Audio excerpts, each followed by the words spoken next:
সংসারের কাজে আমি কখনোই অলসতাকে প্রাধান্য দেই না। সময়কে ভাগ করে কাজে লাগালে কাজ এমনি গুছিয়ে করা যায়। রাধে রাধে বন্ধুরা, কেমন আছো তোমরা সবাই? আশা করি ভীষণ ভালো আছো। আমরাও কিন্তু খুব ভালো আছি। আজকে হচ্ছে সোমবার, তোমাদের সাথে নিয়ে আজকের ব্লগটা শুরু করছি। সাথে থাকো, আজকের ব্লগটা তোমাদের খুব ভালো লাগবে। সকালবেলা শুরুটাই আজকে করলাম, এই যে অনেকগুলো জামা কাপড় কালকে কেচেছিলাম, তো সেগুলো তো সব তুলে রেখেছিলাম। তারপর আর গোছানো হয়নি, তো সেগুলোই এখন গুছিয়ে নিচ্ছি। তো এখানে বাবানের স্কুল ড্রেস আছে, আমাদের কিছু জামা কাপড় আছে, বাবানের পাপার আছে। তো যাই হোক, এইদিকে দেখো জামা কাপড়গুলো খুব ভালো করে ভাঁজ করছি। ভাঁজ করে না ভালো করে গুছিয়ে নেব, নিয়ে তারপরে সব কিছু আবার আলমারিতে তুলে রাখতে হবে।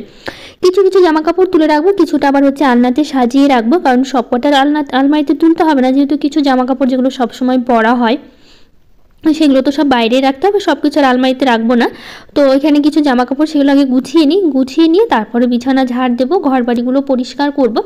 এখনও কিন্তু সকালের কোনো বাসি কাজই করা হয়নি, ভাবলাম আগে জামা কাপড়গুলো গুছিয়ে নিই, একদিক থেকে করি, নইলে আবার ভালো লাগবে না। তো সেই জন্য একদিক থেকে করে নিই আগে, করে তারপরে হচ্ছে ঘর বাড়িগুলো ঝাড়ঝাঁটা দেবো। দিয়ে তারপর আজকে রান্নাবাড়িও আছে, বাবানের তো স্কুল আছে, বাবানের পাপার স্কুল আছে। তার মধ্যে এই যে মেঘলা মেঘলা ওয়েদার করছে, খুব একটা গরমও নেই। তো আজকে কিছুটা জামা কাপড় আজকেও কাচবো। তো আগে এই দিকটা করে নিই, বেড কভারগুলোও চেঞ্জ করব, কারণ হচ্ছে শাশুড়ি মায়ের ঘরের বেড কভারটাও পাল্টাতে হবে, আমাদের ঘরে বেড কভারটাও পাল্টাতে হবে। তো ওগুলো সব কেচে দেবো আজকে। তো মেঘলা মেঘলা করছে কয়েকদিন ধরে, সেরকমভাবে তো রোদ ওঠে না আমাদের এখানে, কদিন তো খুব একটানা বৃষ্টি হলো। তারপরে বৃষ্টি থামার পর না একটা দিন ভালো ছিল, রৌদ্র উঠেছিল, সেরকম বৃষ্টি ছিল না। তারপরে না এখন প্রত্যেক দিন বলতে পারো সেরকম বৃষ্টি হয় না ঠিকই, কিন্তু ওই গুড়ি গুড়ি বৃষ্টি বা কয়েক ফোঁটা বৃষ্টি নামলো আবার থেমে গেল, এরকম না প্রত্যেক দিনই হচ্ছে আমাদের এই দিকে। তো সেই জন্য মেঘলা মেঘলাও করছে, জামা কাপড় কাচতেও ভয় লাগে, এই এত জামা কাপড় কাচবো তারপরে আবার কোথায় মেলে দেবো, কারণ ওই ভেজা জামা কাপড়গুলো মেলতেও জায়গার দরকার অনেক, আর একটু বেশি করে কাচলে তখন তো অসুবিধাই হয়। তো আজকে বেড কভারগুলো কাচবো ঠিকই, কিন্তু না দুপুর টাইম একটু হালকা হয়েছিল বৃষ্টি, তারপরে আবার আকাশটা পরিষ্কার হয়ে হালকা পাতলা রোদ দিয়েছিল, তো আবার সব শুকিয়েও গিয়েছিল। তো যাই হোক, এদিকে আলনাটা একটু গুছিয়ে নিয়ে, আসলে আলনাতে নাইটিগুলো সুন্দর করে গোছালে না দেখতে ভীষণ ভালো লাগে, আর সবসময় তো নাইটিগুলো আলনাতেই রাখি, আর একটু গোছানো থাকলে না সব জিনিস একটু বেশি ভালো লাগে দেখতে। আমার তো ভালো লাগে একটু গোছানো থাকলে, জায়গা মতো জিনিসগুলো রাখলে না বেশি ভালো লাগে। তো এই যে নাইটিগুলো যেগুলো সবটাই ভাঁজ করে নিলাম, ওগুলো একটু গুছিয়ে নিচ্ছি, আর যখন যেটা পরবো তখন তো নিয়ে নিতেই হবে এখান থেকে। তো বাবানের কিছু জামা কাপড় রাখবো, আর বাবানের পাপারগুলো তো সব বেশিরভাগগুলো আলমারিতে তুলে রাখা হয়, আর আলনাতে তো রাখা হয় না বাবানের পাপার জামাগুলো। তো সেই জন্য হচ্ছে এখানে শুধুমাত্র আমার থাকে আর বাবানের থাকে, বাবানের পাপারগুলো সব আলমারিতেই তুলে রাখি। তো এইদিকে দেখো বাবানের ছোটো ছোটো জামা কাপড়গুলো যেহেতু নিচেই রাখি, সবসময় নিচে রাখলেই দেখতে ভালো লাগে, গোছানো থাকে। তো এইদিকে এই যে বাবান এসে বদমাশি করে যাচ্ছে আমার এখানে এসে। তো যাই হোক, এদিকে দেখো সবটা গুছিয়ে নিলাম, নিয়ে তারপর এখন নিচের দিকগুলো গোছাবো, আর এই যে বাবানের বইগুলো আছে এগুলো একটু গুছিয়ে নেব। এগুলো গুছিয়ে নিলেই সবটা এই দিকটা গোছানো থাকবে, আর একটু জিনিসগুলো গোছানো থাকলে দেখতে ভালো লাগে। তো সেই জন্য সব জিনিসগুলো একটু গুছিয়ে রাখারই চেষ্টা করি। আর বাবানের বইগুলো তো বাবানই বেশি গোছায়, আমি খুব একটা গোছাই না, কারণ হচ্ছে বাবান পড়াশোনা শেষ করে ওকে আমি বলে দিই বা বলে দিয়েছি কখনো। তো সেই জন্য কী করে বলো তো, ওর মনে থাকে বা কখনো ভুলেও যায়, তখন আবার বলে দিই। তো বইগুলো বিছানায় থাকলে গুছিয়ে বেশিরভাগ টাইমটা রাখে, ওই মাঝে মধ্যে একটু অনেক সময় গোছায় না, কারণ সবসময় বাচ্চা মানুষ তো খেলার তালে থাকে, কখনো চলে যাচ্ছে অন্য জায়গায়, তো আর গোছায় না, তখন আবার আমি গুছিয়ে নিই। তো এই যে কিছুটা আলমারিতে এখানে শোকেসটার মধ্যে কিছুটা গুছিয়ে নেবো, বাবানের স্কুলের ড্রেসটা আছে সাদা কালারের, ওটা রাখলাম, কারণ ওটা না প্রতিদিন প্রয়োজন পড়ে না, ওটা যেহেতু শনিবার করে পিটি হয়, তখন হচ্ছে ওই দিনই হচ্ছে শনিবার করে শুধু পরিয়ে পাঠাতে হয়।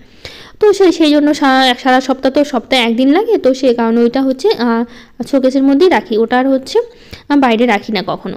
তো যাই হোক, এদিকে বেড কভারটা পাল্টে নিই, আজ আর ঘরটা পরিষ্কার করব না, শুধু হচ্ছে বেড কভারটাই পাল্টে নেব, অন্যদিন ঘরটা পরিষ্কার করবো, কারণ এই কদিন আগে ঘরটা পরিষ্কার করলাম, তো সেই জন্য আজকে আর ঘরটা পরিষ্কার করছি না, শুধু বেড কভারটা পেতে দিই তাহলেই হয়ে যাবে।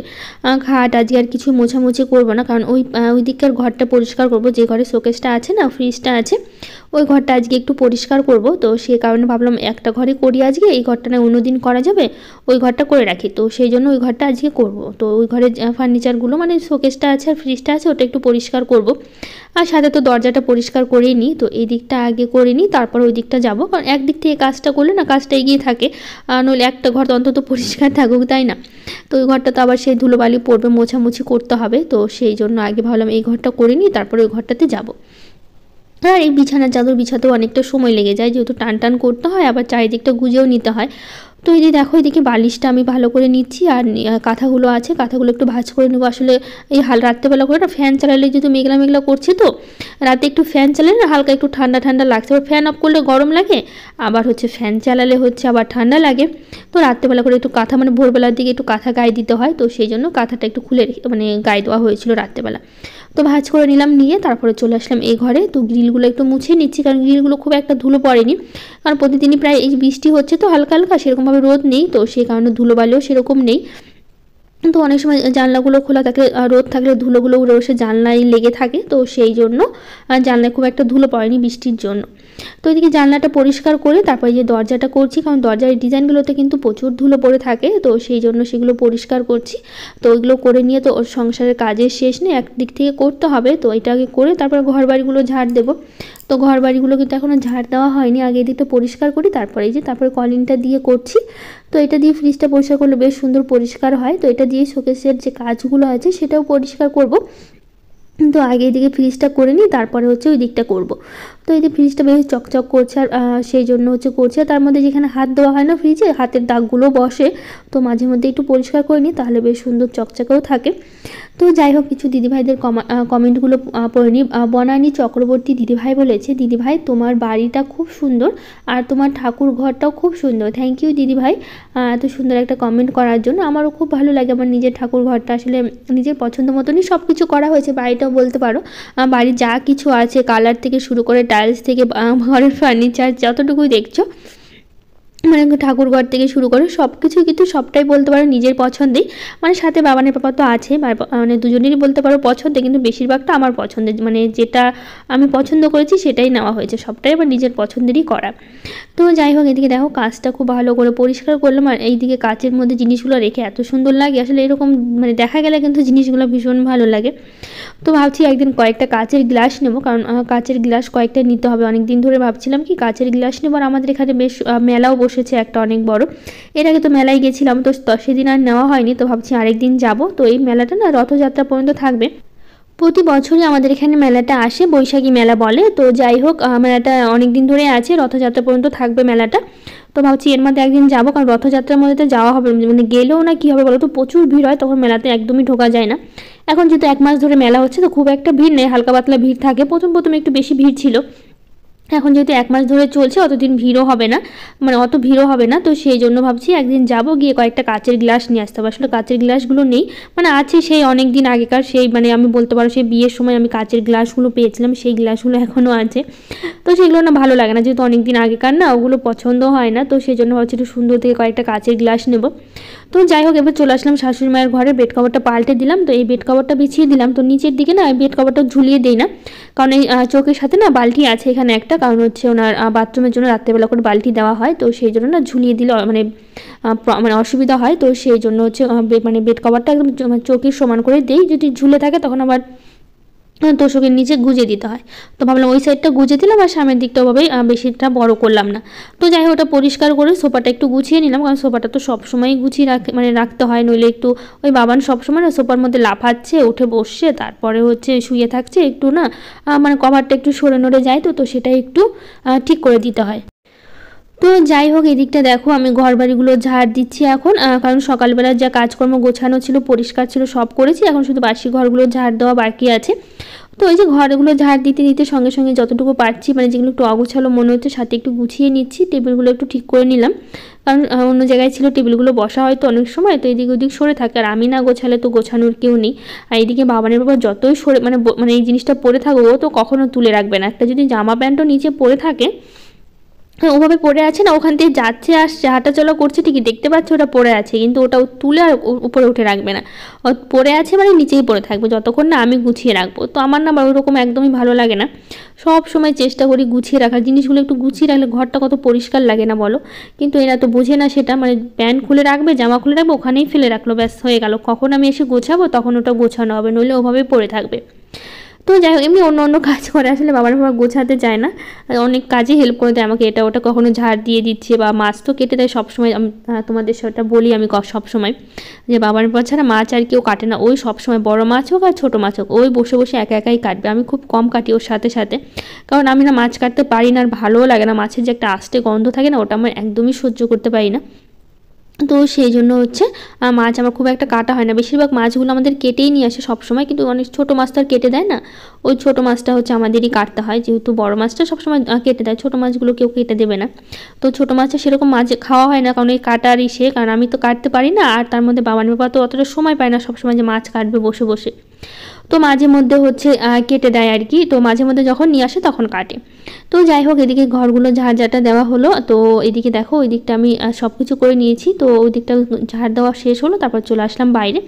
তো শাশুড়ি মা বাইরে বসে আছে, ওনাকে বাবানের পর সকালবেলায় খেতে দিয়েছিল, এই যে বাটিটা দিল, তো খাওয়া শেষ হয়ে গেছে, এখন নিয়ে গেছে, যেহেতু সকালবেলা কাজে কর্মে অনেকটা মানে সময় পার হলো, তো শাশুড়িমা ঘুম থেকে উঠে সঙ্গে সঙ্গে ব্রাশ করে তারপরে ওনাকে কিছু খেতে দিতে হয়, অনেক সময় খিদে পেয়ে যায়, তো সেই জন্য সকালবেলার টাইমটা তোমাদের তো বলি বাবানের পাপাই সবসময় শাশুড়ি মাকে খেতে দেয়, কারণ হচ্ছে সকালবেলায় কাজে ব্যস্ত থাকি, তো আমি দিতে পারি ঠিকই, কিন্তু বাবানের পাপা বলে তুমি যখন কাজ করছো করো, খেতে আমি দিয়ে দেবো, অসুবিধা হয় না। তো সেই জন্য প্রত্যেক দিন সকালবেলা মুড়ি খাই আর কি, মুড়ি, এখন তো আম চলছে, আম মুড়ি বা চানাচুর দিয়ে বেশি দেওয়া হয় না, যেহেতু মানুষের বয়স হলে একটু গ্যাসের সমস্যা এটা ওটা সমস্যা থাকে, তো চানাচুর তেল দিয়ে খুব কমই দেওয়া হয় আর কি, কমই খায়। তো এই যে এখন আম আছে, তো মাঝে মধ্যে আম দিয়ে দেওয়া হয়, নইলে ছাতু থাকলে ছাতু, নইলে লঙ্কা দিয়ে মুড়ি খায়, বেশি সেরকম তেল বা চানাচুর দিয়ে প্রতিদিন খাওয়া হয় না। তো সেই জন্য লঙ্কা বা লঙ্কা দিয়ে একটু ডলে দিল, তারপর নইলে হচ্ছে আমুড়ি দিল, ব্যাস এরকমই খায়, ছাতু থাকলে তখন ছাতু দেওয়া হয়, তো এখন ছাতু কিছুদিন ধরে নেই, তো সেই জন্য মুড়ি দিচ্ছে, আমুড়ি নইলে হচ্ছে লঙ্কা দিয়ে। তো যাই হোক দেখো জবা ফুলগুলো এত সুন্দর লাগে, আর ঝুড়িতে দেখো সাজিয়ে নিয়েছি, কত সুন্দর লাগছে। আমি কিন্তু একবারে স্নান করেই চলে এসেছি ফুল তুলতে, আর জবা ফুল তুলে ঝুড়িতে আর অন্য ফুলের প্রয়োজন পড়ে না, ধরে না, ঝুড়িটা এত বড়, তো এত জবা ফুল ফোটে, আর তার মধ্যে জবা ফুলগুলো এত বড় বড় না, সাজানোর পর না কত না সুন্দর লাগছে দেখতে, কালারগুলো দেখো, জবা ফুলগুলো একদম ঝুড়ি ভরে আছে। তো যাই হোক এদিকে চলে আসলাম আবার ঠাকুর ঘরে, ওইদিকে ফুল তুলে নিয়েছি, স্নান করেছি, আর যে বেড কভারগুলো তুললাম না, সেই বেড কভারগুলো কিন্তু ভিজিয়ে আমি স্নানের সময় কেচে দিয়েছি, তো ভাবলাম আগে পুজোটা দিয়ে নিই, তারপরে যাব হচ্ছে বেড কভারগুলো মেলতে।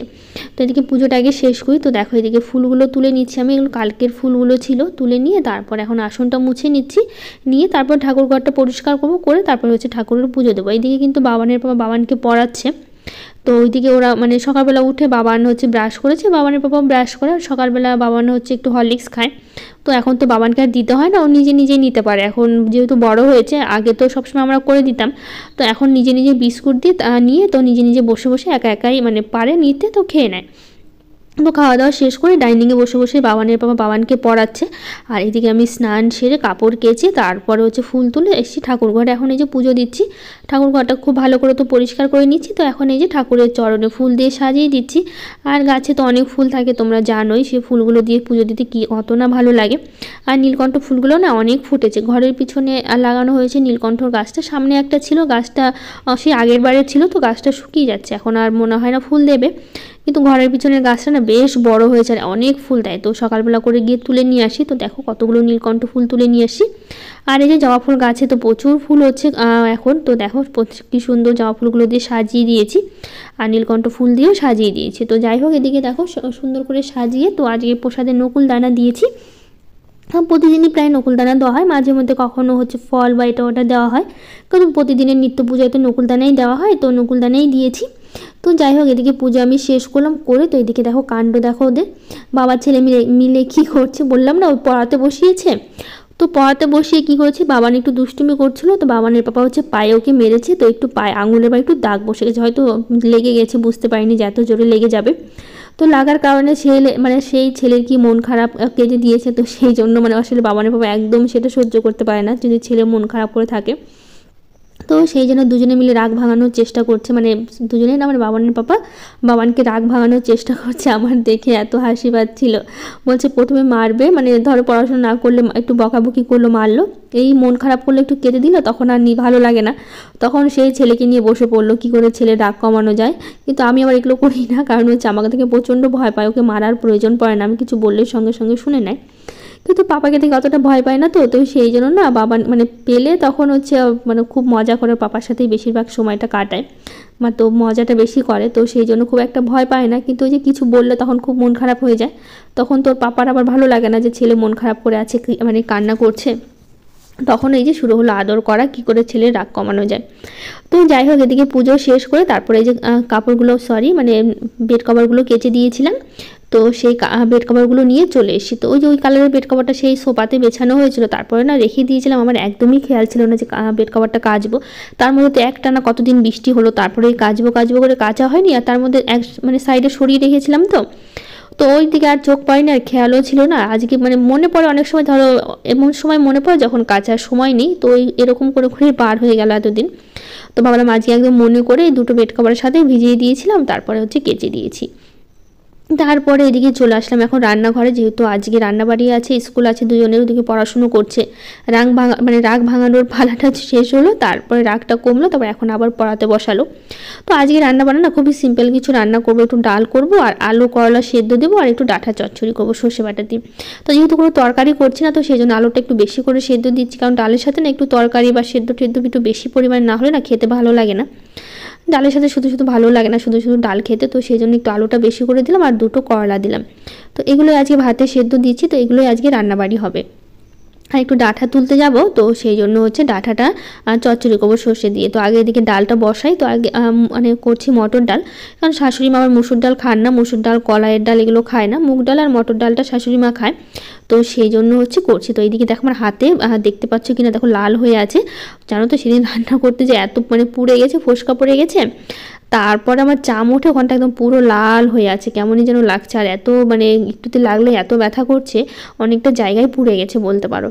তো যাই হোক, এদিকে ডালটা বসিয়ে দিলাম, পাশে ভাতটাও আবার হাতের জলটার সবজিগুলো দিয়েছিলাম সেদ্ধ, মানে সবজি বলতে করলা আলু দিয়ে সেদ্ধ হচ্ছিলো। তো এদিকে ভাবলাম তার চালটা দিয়ে দিই, তো চালটা দেখো ধুয়ে দিচ্ছি, তো ভালো করে ধুয়ে দিয়ে তারপর এদিকে ঢাকা দিয়ে দেবো, তাহলে এদিকে ভাতটাও হয়ে যাবে, এদিকে ডালটাও সেদ্ধ হবে, ততক্ষণে ভালো তাহলে কয়েকটা হচ্ছে ডাঁটা তুলে নিয়ে এসি। তো গাছে আবার কিছুটা ভেন্ডি হয়েছে, তো এই স্নানের পরে না আমি ভেন্ডি তুলতে একদমই আসি না, পরে না গা এত চুলকায়, কারণ ভেন্ডির গাছের পাতাগুলো না প্রচণ্ড ধার একটা খসখসে ব্যাপার থাকে, তো সবসময় আমি স্নানের আগে তুলি। তো এইদিকে আমার একদমই ভেন্ডি তোলার কথা খেয়াল ছিল না, তো বাবার ডেকে বলছে কি গাছের ভেন্ডিগুলো বড় হয়ে গেছে তুলে নাও।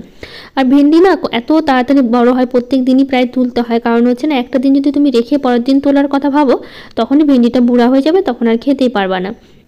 তো সেই জন্য প্রত্যেক দিনই প্রায় বলতে পারো ভেন্ডি তুলতে হয়। এই যে স্নানের পরে তুলতে আসলাম, আমার গাটা এত চুলকাচ্ছিল কি বলবো। তো দেখো অনেকগুলো কিন্তু ভেন্ডি পেলাম, তো ভাবলাম ভেন্ডি যখন পেয়েছি একটু সেদ্ধ দিয়ে দেবো।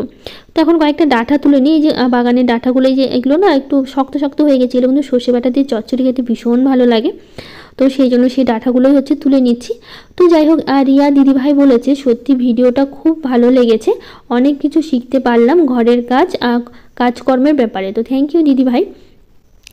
দীপশিখা ব্লগ থেকে বলেছে খুব সুন্দর ব্লগ, আমি তোমার নতুন বন্ধু, অনেক ভালোবাসা রইল। থ্যাংক ইউ দিদিভাই।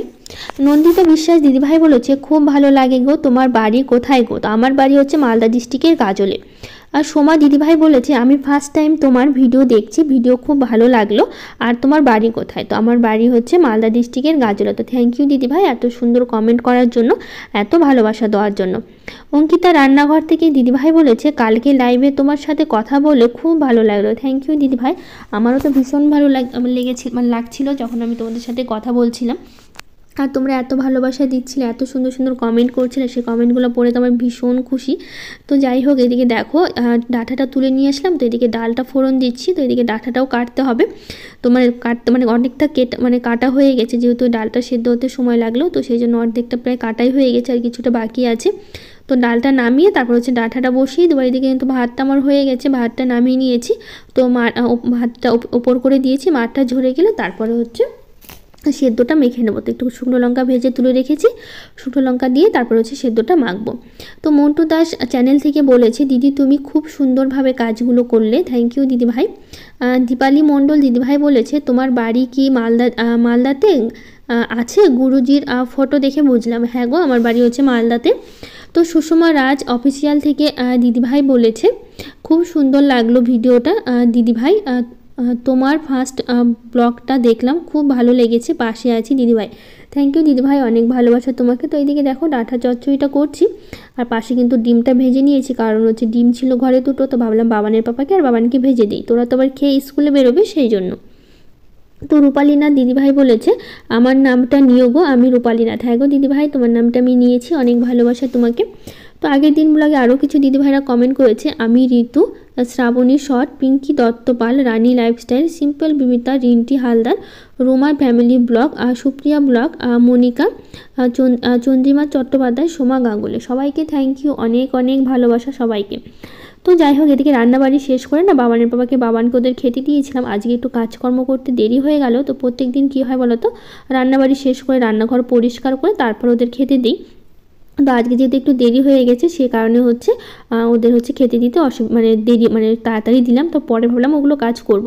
তো এদিকে বাবানের ব্যাগ রেডি করে দিয়েছি, বাবানের হচ্ছে রেডি হয়ে নিয়েছে। ও আবার কি বলো তো, মোজা পরতে মানে মোজা পরতে পারে, জুতা পরতে পারে, সব কিছুই পারে, শুধু জুতার হচ্ছে ফিতাটা বাঁধতে পারে না। তো সেই জন্য আজকে একটু জুতা মোজাটা পরিয়ে দিলাম আর ফিতাটা একটু বেঁধে দিলাম। তো যাই হোক, এদিকে ওদের মানে বেরিয়ে গেল ওরা স্কুলে, বাবানকে রেডি করে দিয়েছি, সব কিছু জোগাড় করে দিলাম, দিয়ে তার বাবানের পাপা বাবান ওরা স্কুলে বেরিয়ে গেল। কিন্তু আমার এখনও খাওয়া হয়নি, কারণ শাশুড়ি মাকে, বাবানের পাপাকে, বাবান ওদেরকে সবাইকে খেতে দিয়েছি। তো আমি ভাবলাম কি একটু পরে খাবো, কারণ কি বলো তো, ওই দিকে কাজকর্মগুলো শেষ না করে না খেতে পারি না আমি একদম। তো সেই জন্য খাওয়া দাওয়ার পরে না এগুলো কাজ করতেও ভালো লাগে না, বাসন মাজা অনেকটা কষ্ট হয়ে যায়। তো সেই জন্য ভাবলাম কি, তো এইদিকে হচ্ছে আমি কাজকর্মগুলো শেষ করি, তারপরে হচ্ছে একবারে হচ্ছে খেয়ে নেবো। তো এদিকে বাসন মাজাটা বাকি আছে, বাসন মাজলেই হয়ে যাবে। তো পরে তোমাদের ঠাকুরটা দেখানো হলো। আসলে কি বলো তো, এখন তো আম্মুবাচি চলছে, তো দুধ নেওয়া হয়েছিল, কারণ হচ্ছে বাবানের পাপা শাশুড়ি মা বললো কি যে এখন হচ্ছে ঠাকুরকে একটু আম দুধ দিতে হয়। তো সেই জন্য পরে আবার বাবানের বাবা স্নান করে না ঠাকুরকে একটু আম দুধ কিন্তু দিয়ে দিয়েছিল। সকালবেলা তো আমি পুজো দিলাম, দেওয়ার পর পরে শুধু থালাগুলো ধুয়ে একটু দুধ নেওয়া হয়েছে, কারণ এখানে ঘোষ আসে 9:30টার দিকে, তো সেই কারণে সকালবেলা দিতে পারিনি। তো সেই কারণে হচ্ছে সকালবেলা এত দেরিতে ঘোষ আসে, তো সেই কারণে দুধ নিয়ে তারপরে হচ্ছে বাবানের পাপা একটু আম দুধ ঠাকুরকে দিয়ে দিল। তো যাই হোক, এদিকে দেখো দুধটা তো অনেকটা নেওয়া হয়েছিল, বেশি হয়েছিল, তোমার অতটা তার ঠাকুরকে লাগবে না, যতটা লাগবে ঠাকুরকে ততটাই দিলাম। দিয়ে তারপরে যে দুধটা একটু গরম করে নিচ্ছি, বসিয়ে দিলাম। এদিকে বাসন মাজার পর তারপরে ভাবলাম তাহলে এদিকে মানে বেসিনটা পরিষ্কার করে নিই, কারণ বেসিনটা না মাজলে না তেল তেলে ভাবটা যায় না, কারণ হচ্ছে বাসন মাজার পর না বেসিনটা একটু তেল তেলে হয়ে যায়। তো বেসিনটা মাজলে না বেশ সুন্দর চকচক করে, দেখো এখন কত সুন্দর লাগছে। তো যাই হোক, এদিকে বেসিনটা পরিষ্কার করে নিলে মোটামুটি আমার সংসারের কাজকর্ম সবই হয়ে গেছে, সেরকম কোনো কাজকর্ম নেই, শুধু আমার খাওয়াটা বাকি আছে, এখন খেয়ে নিলেই হয়ে যাবে। তো যাই হোক, আজকের মতো